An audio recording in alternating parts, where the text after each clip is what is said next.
Well, what do we have here?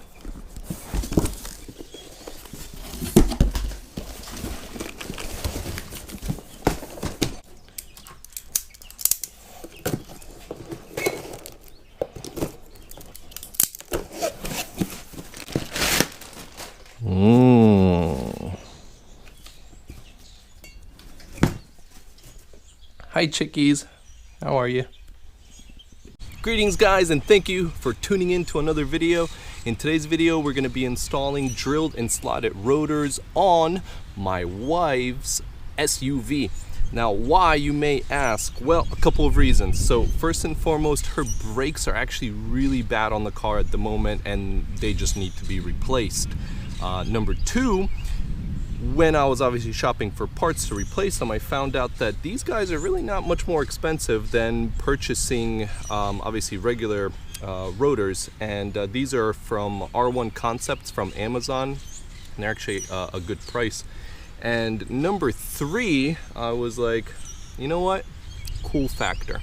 Let me explain a little bit. So I'm not necessarily thinking that these are going to give my wife better stopping power versus the OEM disc brakes. However, I thought to myself, you know what, she's a mom, we have kids, so I thought, you know, it'd be kind of cool, like if she's in her SUV pulling up with the kids to a soccer match or the grocery store, you know, here's a soccer mom driving in her SUV and she pulls up with these drilled slotted rotors somewhere where maybe a husband is around who is a car guy, and he looks at it and was like, oh wow, why do you have drilled and slotted rotors on your SUV? That's pretty cool. So I thought, you know what, that might be kind of cool for her to be a bit of a cool mom. So that's the third reason. So A, needs to be done, B, price, and three, just to be kind of cool. There's also another reason, number four, which because my wife is not a car person, I'm very curious to see once I get these on the car whether she's actually going to realize that there's something different about these as compared to her normal brakes or normal brakes in period. So we're going to put them on the car quick and then see if she notices them.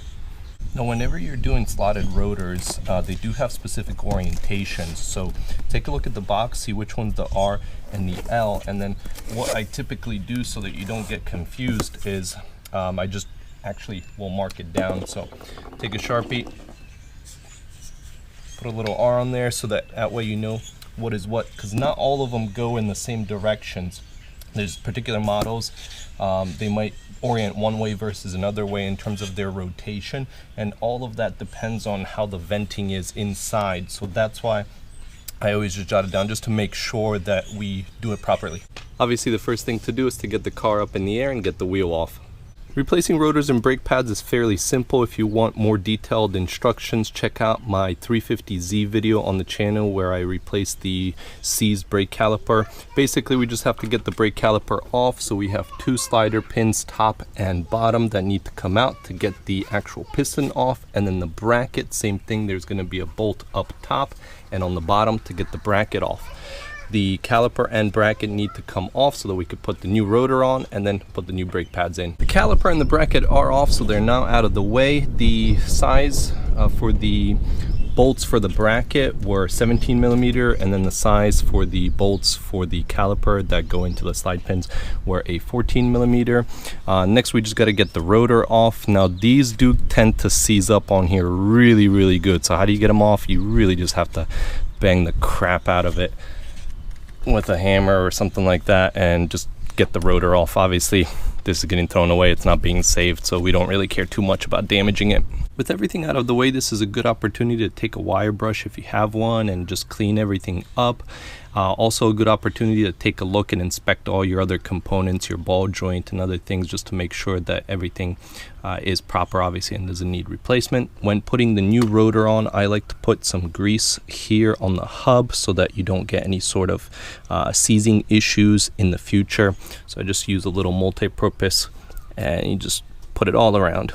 In order to prepare to get everything back on, we do have to retract the piston into the caliper. You can use a C-clamp for this, or if you tend to work on brakes a lot, just invest in one of these kits. Actually, this is a special tool that makes this job very, very easy. You could find this anywhere, even on Amazon.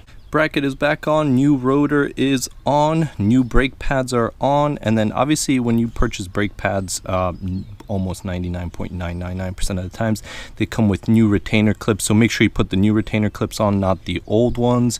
You can reuse old ones, but again, you will never ever have to. Now we're gonna get the caliper back in place and then put everything back together. And this is what the finished product looks like. Now all you have to do is do this 3 more times to all the other sides of the car, and then we'll be completely done.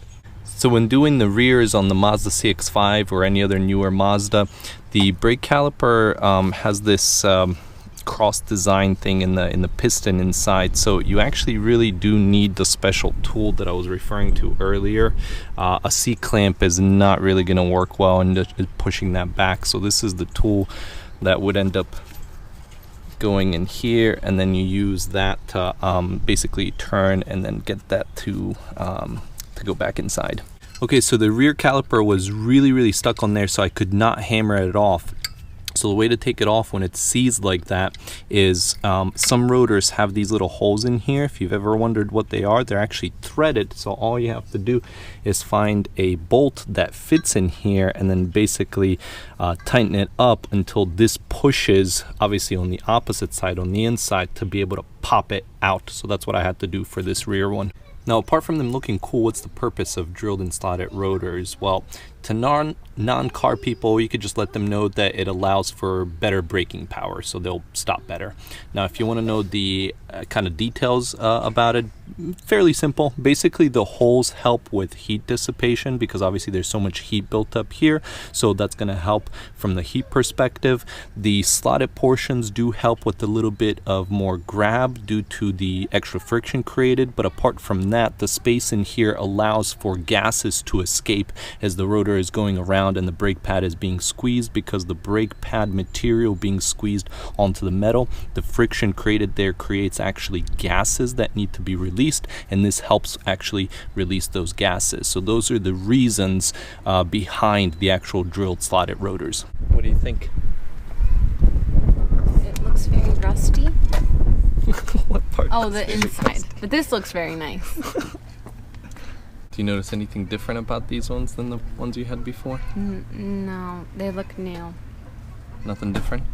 They're new? I don't know.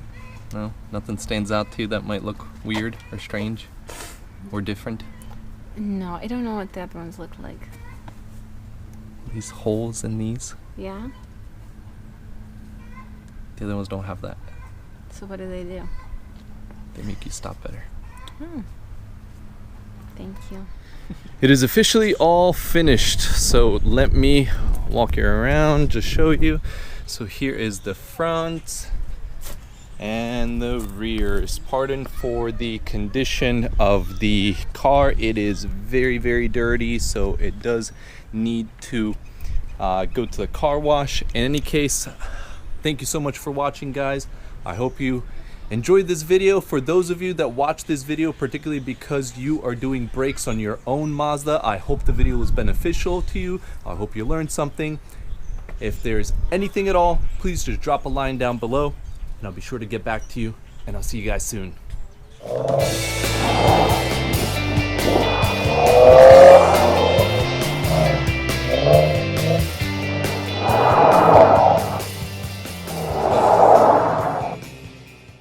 Just working on the other side now.